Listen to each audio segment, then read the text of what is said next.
At age 31, singer Roger Daltrey's career is expanding from its base as lead singer for the British rock group The Who. He's into acting and solo album work, and a recent promotional swing through Dallas drew more than 1,000 teens to a record store where Daltrey's appearance sparked pandaemonium.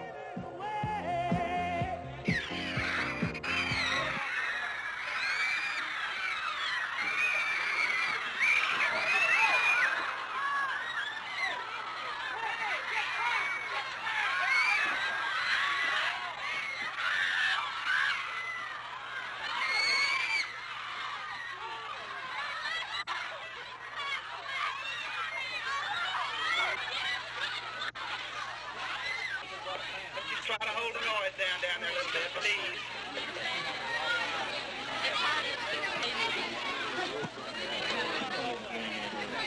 Hey, go up, nice to meet.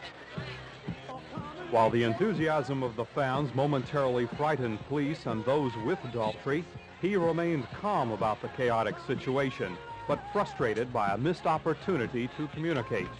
There must be a million things they'd like to know about me and the work I do. And there's a million things I'd like to know about them. And it'll really make a nice, you know, it's that kind of thing really isn't creative. I mean, it's nice for them because they meet someone who they kind of idolise, you know, which is, you know, it's okay, but it's not really creative, is it? Whereas it could be creative.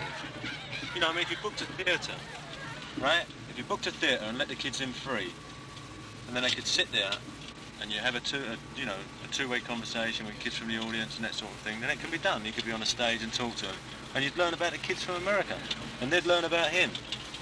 But that way, they don't get a chance, and some of them could get hurt.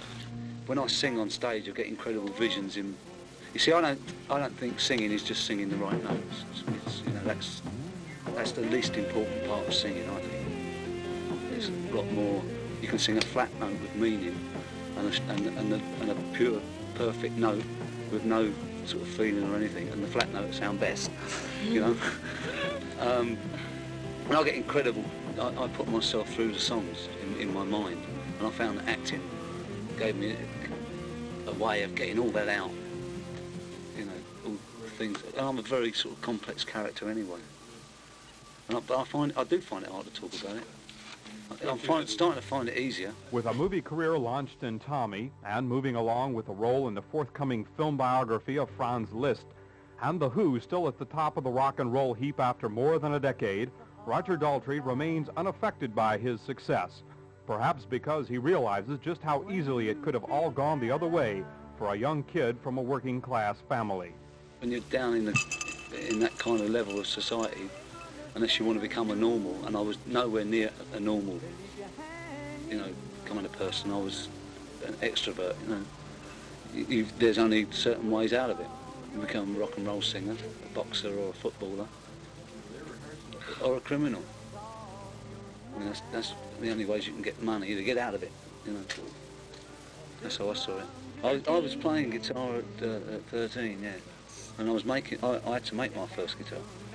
I used to make all the group's guitars in the early days, believe it or not. You smashed them? No, we couldn't afford to smash them then.